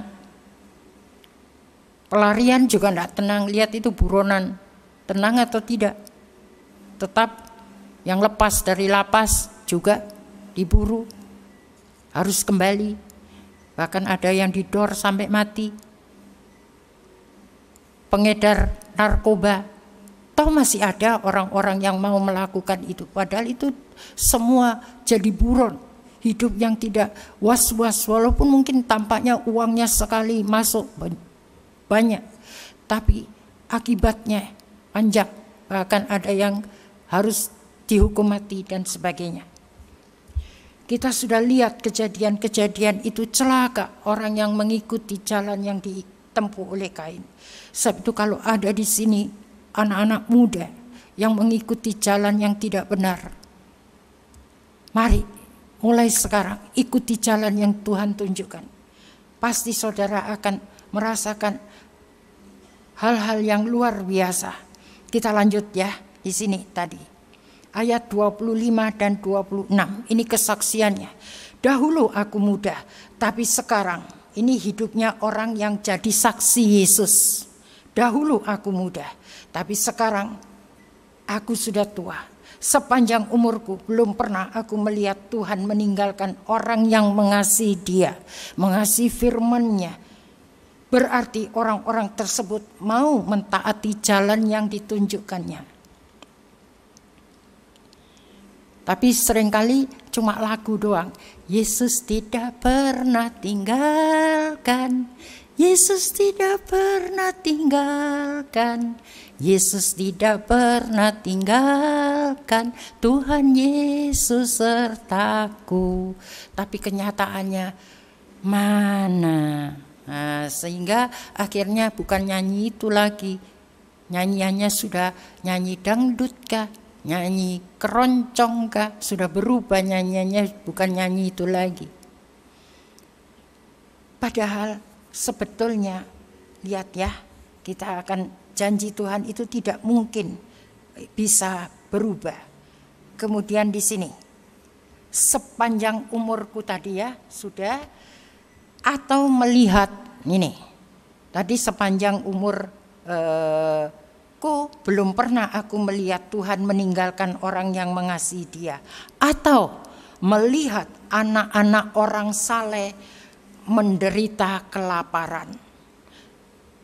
Sebaliknya, orang-orang saleh murah hati. Nah, ini loh, tidak kikir dan memberi pinjaman kepada orang lain, tentu tanpa riba. Bukan jadi tukang pinjam, tukang ngutang. Kapan bayarnya? Tidak tahu. Kalau ada duit, kalau enggak ada. Ini janji, ayo.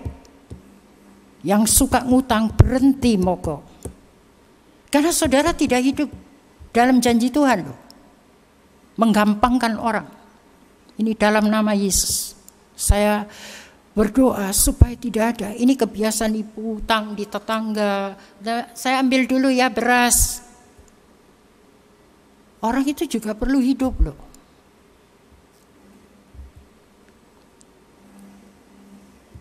Jadi mari kita sekarang berubah.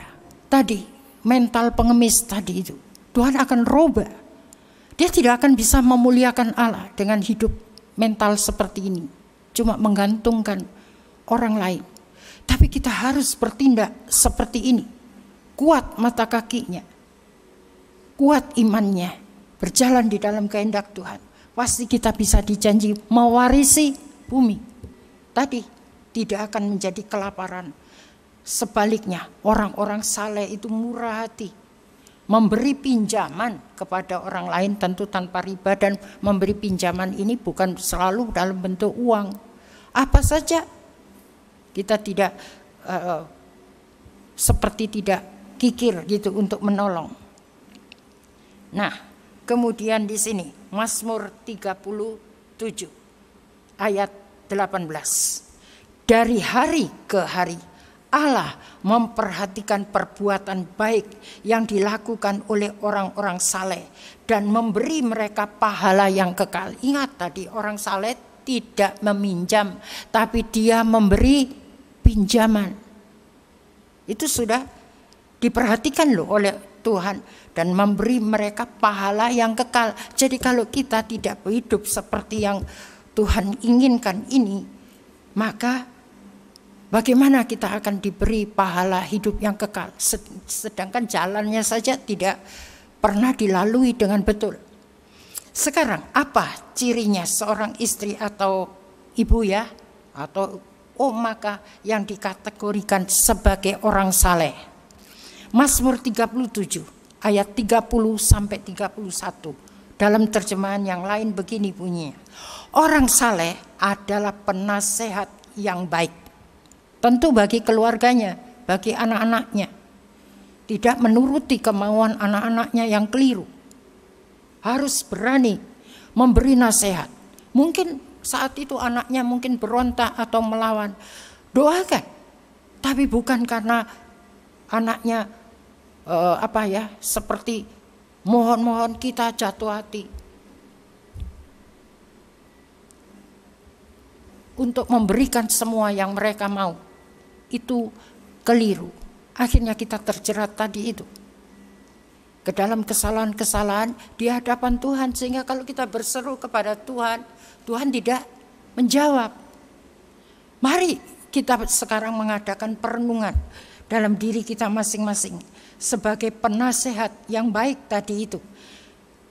Orang saleh adalah penasehat yang baik karena ia adil dan tahu membedakan yang salah dari yang benar. Ini kata firman Tuhan. Saya tinggal baca saja, hanya terjemahan yang lain. Jadi kalau kita mau termasuk orang saleh-salehnya Tuhan tadi yang bisa menerima pahala yang kekal, dia harus adil sama diri kita sendiri. Kita bertanya, sudahkah kita menjalani apa yang Tuhan inginkan dalam hidup kita dan tahu membedakan yang salah dari yang benar. Bukan kita tahu itu salah, tapi sudahlah pura-pura merem saja. Padahal ini sungguh kalau kita menjalankan dengan betul. Ada satu lagu begini bunyinya. Betapa senangnya ikut Yesus, Dia selalu menolongku. Betapa senangnya ikut Yesus, Dia selalu menyertaiku. Heran, heran, glory, ku selalu menang. Menang dalam persoalan apapun. Kita tidak bisa dikalahkan oleh persoalan atau masalah. Karena kita adalah termasuk orang saleh. Itu tadi, dan kita bisa memberi nasihat yang baik. Bagaimana kita mau bisa memberi nasihat kepada orang lain kalau kepada diri kita sendiri kita tidak tahu membedakan yang benar dan yang salah, dan kita tidak adil di situ. Saya berusaha, Tuhan tolong saya. Selain saya menjadi ibu dalam keluarga saya juga menjadi ibu dalam keluarga Petra Women. Tuhan tolong saya supaya saya bisa menjadi seorang ibu yang bisa menjadi penasihat yang baik, tahu membedakan yang salah dan yang benar. Tidak sembarang. Kalau saya harus menegur, saya tegur. Nah, atas dasar ini juga, jika sewaktu-waktu Tuhan izinkan, kita harus menderita. Ingat bahwa Tuhan sudah berjanji. Ayo, saya bacakan janjinya lagi. Yesaya 43. Yesaya 43. Kita kembali ke Yesaya 43. Sangat menyenangkan jikalau kita hidup menurut jalan yang Dia tunjukkan. Dengan berusaha tentunya tidak menjadi Kristen pengemis ini tadi. Cuma mau dilayani saja, tapi kita harus sekarang memberi dampak, melayani orang lain. Menjadi saksi-saksi hidup. Bagaimana setelah kita ditolong oleh Tuhan, dijamah oleh Tuhan, kita bisa membangkitkan orang-orang yang dulu keadaannya kita juga seperti itu. Yesaya 43 ayat yang kedua. Dalam terjemahan yang lain, sebab di sini Tuhan berjanji, apabila engkau mengarungi air yang dalam kurung kesukaran yang hebat. Ini dalam terjemahan firman Allah yang hidup ya. Jadi sudah ditunjukkan, apabila engkau mengarungi air yang dalam, kesukaran yang hebat, aku akan menyertai engkau. Apabila engkau menyeberangi sungai kesulitan, engkau tidak akan hanyut. Artinya tidak larut dalam kesedihan atau keputusasaan. Apabila engkau melintasi api dalam kurung penindasan, dalam keluarga, dalam pekerjaan, dalam pelayanan, engkau tidak akan hangus. Api itu, nyala api kesukaran itu ya, kesulitan. Api itu tidak akan membakar engkau. Ini janji. Sehingga kita tidak perlu bimbang dan ragu. Karena dulu ada peristiwa Sadrak, Mesak, Abednego bukan? Karena dia menyembah Allah yang betul. Dia tidak takut kepada titah raja yang dia anggap itu tidak akan dilakukan. Sekalipun Tuhan tidak menolong, saya harus mati. Saya tidak mau merubah imanku untuk tetap menyembah Allah yang hidup itu dengan betul. Akhirnya api itu tidak bisa menghanguskan dia. Malah membuat raja bertobat. Untuk orang-orang yang mau itu dia yang nanti hangus semuanya.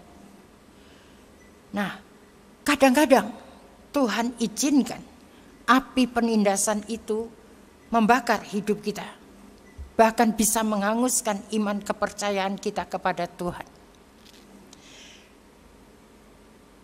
Mari kita koreksi.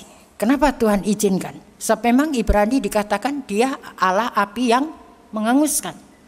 Tapi kenapa Tuhan izinkan? Jawabannya ada di firman.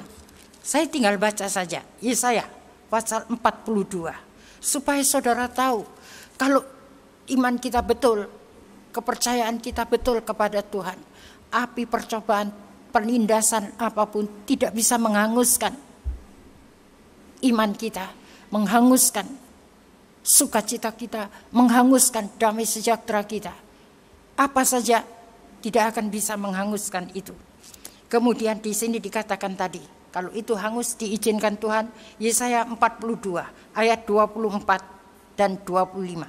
Siapakah yang menyerahkan Yakub untuk dirampas? Ini pertanyaan yang harus kita jawab masing-masing. Siapa yang menyerahkan Yakub untuk dirampas dan Israel kepada penjara? Bukan masuk penjara, dijara. Bukankah itu Tuhan? Sebab kepadanya kita telah berdosa. Jadi kalau Tuhan serahkan, kita harus koreksi. Bukankah itu Tuhan? Sebab kepadanya kita telah berdosa dan orang tidak mau mengikuti jalan yang telah ditunjuknya. Dan kepada pengajarannya orang tidak mau mendengar. Mendengar sih mendengar, tapi tidak mau mentaati. Akhirnya Tuhan izinkan masuk dalam api penindasan tadi. Tekanan-tekanan berat. Rohaninya hangus, keluarganya hangus, imannya hangus. Bahkan tidak sedikit yang berpaling dari Tuhan. Padahal di situ kita tahu bahwa ayat yang ke-25 ya belum selesai. Maka ia telah menumpahkan kepadanya. Ini perhatikan. Jadi kalau tidak mau mendengar, tidak mau mengikuti jalan yang ditunjukkannya, tetap mau membangkang. Bangkang itu apa? Ya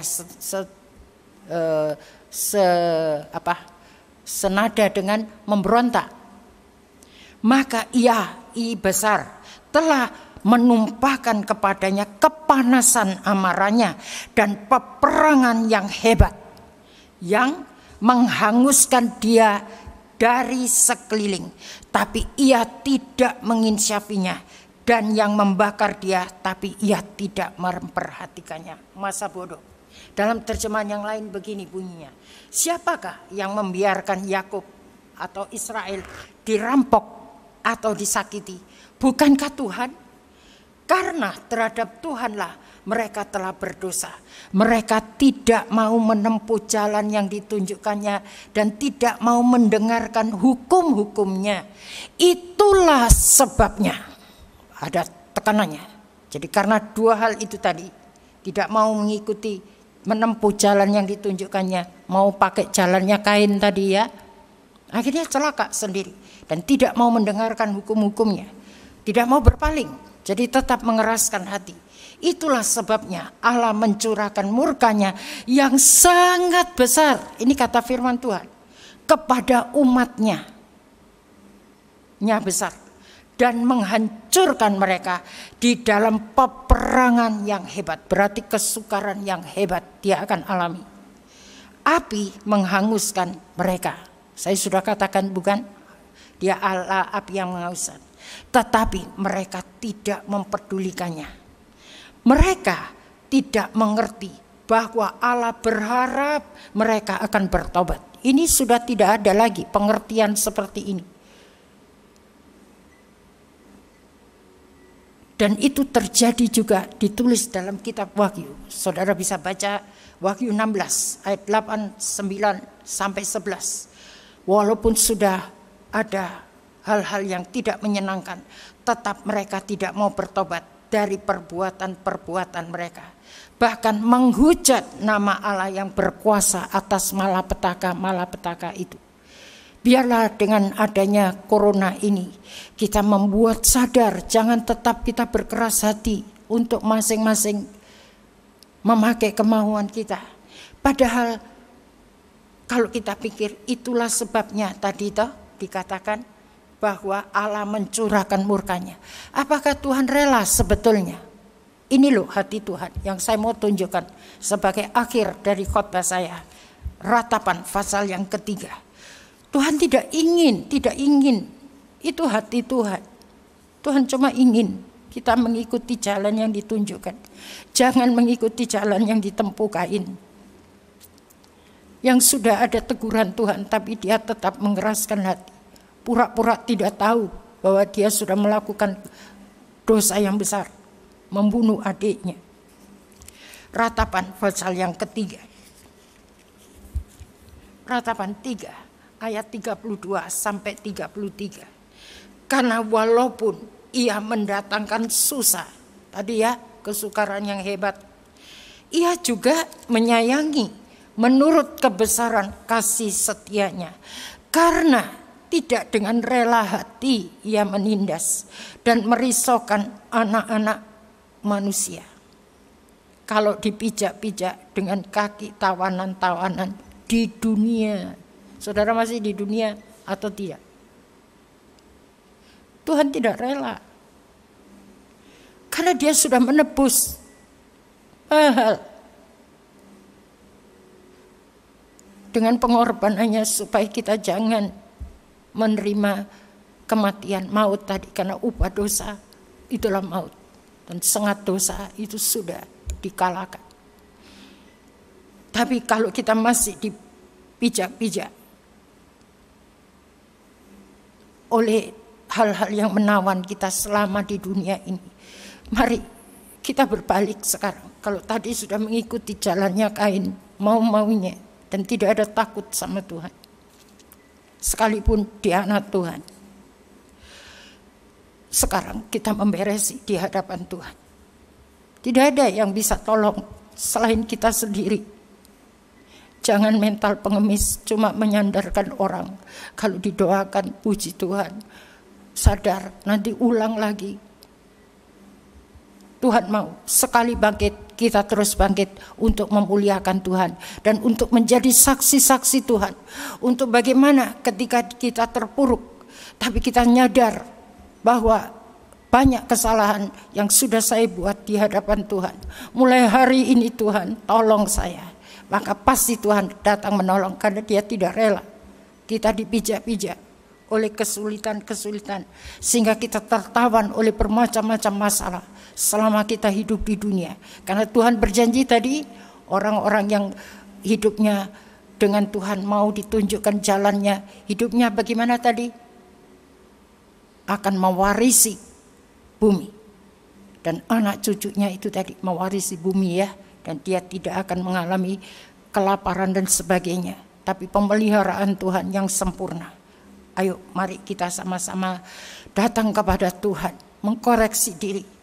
Kita akan menyanyi, mataku tertuju padamu. Hanya Tuhan. Kita dengan Tuhan.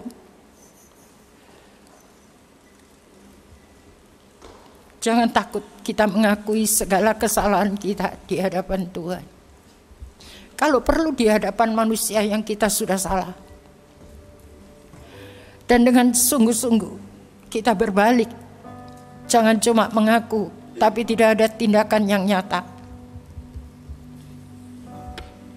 Tuhan mau dengan kasih-Nya membebaskan kita dari semua hutang dosa. Sudah dipaku di atas salib. Kita tidak perlu menanggung lagi. Mataku Tuhan tertuju padamu,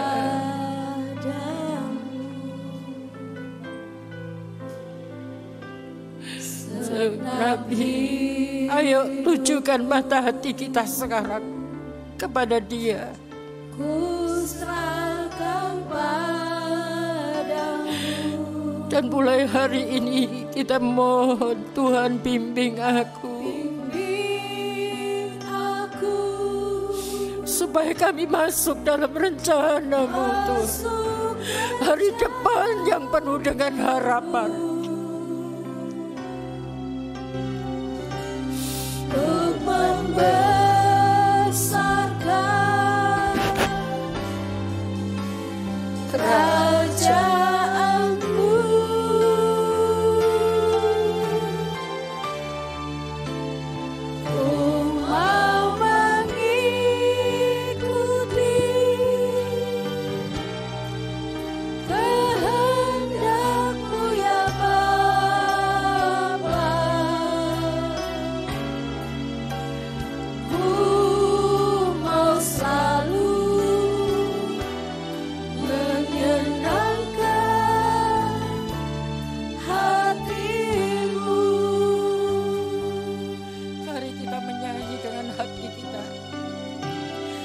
betul-betul mata kita tujukan kepada belas kasihan Tuhan. Dengan merendahkan diri di hadapan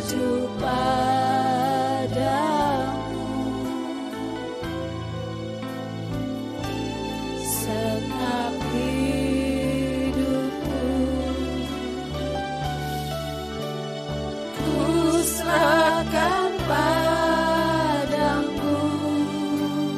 Mulai hari ini bimbing aku Tuhan. Bimbing Jangan kita keluar dari jalan yang Tuhan tunjukkan. masukkan jalanmu. Jangan kita ada di luar rencana Tuhan. Untuk membesarkan Supaya kita bisa menjadi saksi-saksi Tuhan. kerajaanmu. Oh, terima kasih Tuhan, Engkau sudah berdiri. Berjanjilah kepada diri kami masing-masing. Kehendakmu ya Bapa, ku mau selalu menyenangkan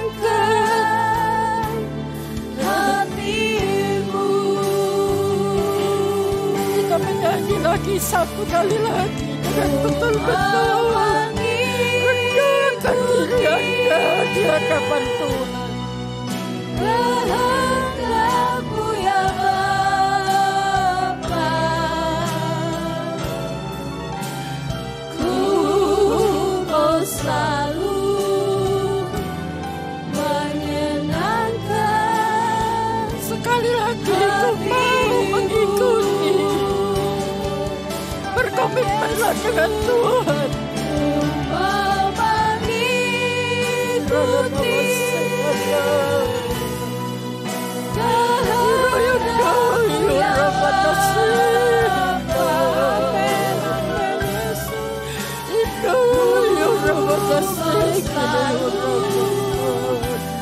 Menyenangkan hatimu. Mari sementara kita memeriksa hati kami, kita sembah Dia. Datang bukan sebagai pengemis yang mohon-mohon, tapi datang sebagaimana Dia mau, menyadari segala dosa kejahatan yang sudah kami buat, yang kelihatan atau tidak kelihatan. Kiranya damai orang oh, kiranya lamasak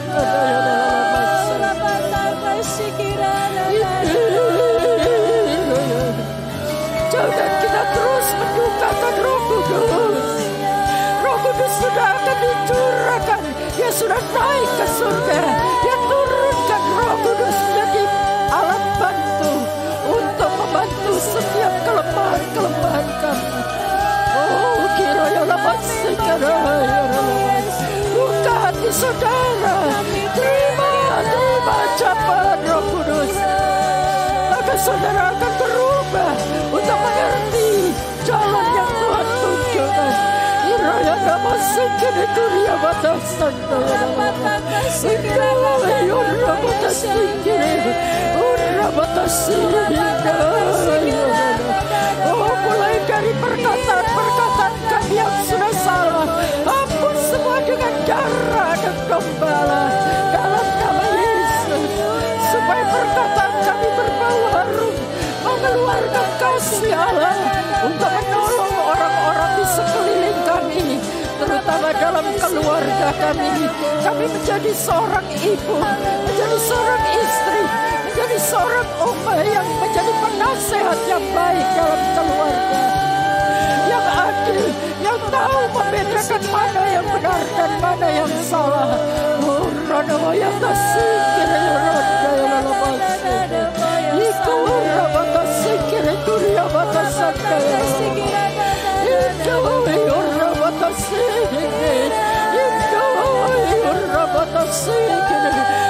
Kudus, kami perlu Engkau. Pegang tangan kami semua, sertai kami Tuhan. Meteraikan firman-Mu dengan Roh-Mu sendiri. Mungkin hamba-Mu sudah berhenti berbicara, tapi Roh Kudus akan terus mengikuti kami.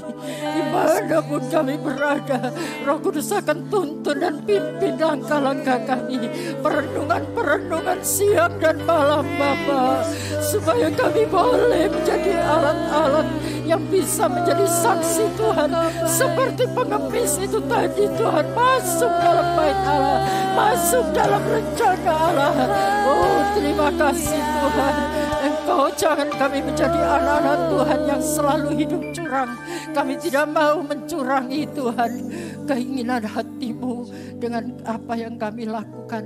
Biar kami terbuka di hadapan-Mu.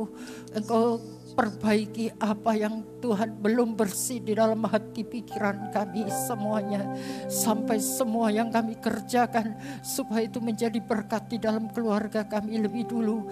Dan kemudian menjadi berkat bagi banyak orang. Terima kasih Tuhan. Terima kasih Tuhan. Terima kasih Tuhan. Hanya ini doa hamba-Mu.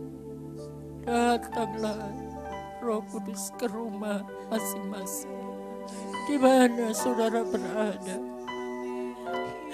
Tangkap hadirat Allah saat ini. Buat Tuhan mudah untuk menyembuhkan penyakit. Buat Tuhan mudah menghindarkan kami dari COVID-19. Buat Tuhan mudah untuk menghindarkan kami dari kecelakaan. Tetapi masa depan kami, biarlah itu yang akan kami nantikan. Supaya lewat apa yang Tuhan proseskan dalam hidup kami, kami mengerti bahwa Allah penuh dengan belas kasihan dan kasih setianya. Dia tidak rela sebetulnya, Dia sangat menyayangi kami. Tapi kalau Tuhan izinkan itu terjadi, pukulan-pukulan dalam hidup kami, dalam pernikahan, dalam keluarga, biarlah itu memacu untuk kami datang kepadamu. Karena Engkau satu-satunya yang bisa menyelesaikan semua masalah kita. Terima kasih Tuhan. Terima kasih Tuhan. Dan biarlah firman-Mu ini kami berdoa tidak akan kembali dengan sia-sia. Engkau akan melaksanakan apa yang Engkau suruhkan Tuhan. Membuat keluarga-keluarga menjadi sejahtera. Untuk bisa mewarisi anak cucunya, mewarisi, menikmati bumi di mana kami tinggal. Di mana banyak masalah-masalah di luar terjadi, tapi Tuhan bisa sanggup melindungi kami dari segala yang bukan dari kehendak-Mu Tuhan. Ini doa hamba-Mu. Biarlah Tuhan firman ini boleh termeterai di dalam hati kami semuanya. Dan kami selalu ingat bahwa Tuhan adalah merancangkan, bukan perancangan yang jahat, tapi selalu rancangan Tuhan itu penuh dengan damai sejahtera. Dan untuk memberikan hari depan yang penuh dengan harapan, itu bisa memproses kami untuk kami layak dijadikan mempelai wanita Tuhan yang Engkau hiasi sendiri dengan perhiasan-perhiasan rohani. Terima kasih Tuhan. Dan biarlah saudara terimalah berkat Tuhan saat ini dalam nama Tuhan Yesus Kristus. Diberkatilah kita sekalian. Diberkatilah pernikahan-pernikahan saudara. Diberkatilah keluarga saudara. Diberkatilah apa saja yang saudara kerjakan. Dan Tuhan akan membuat berhasil. Dan semua yang sudah siap menerima berkat Tuhan, katakan amin. Puji Tuhan. Tuhan Yesus memberkati kita semua. Ku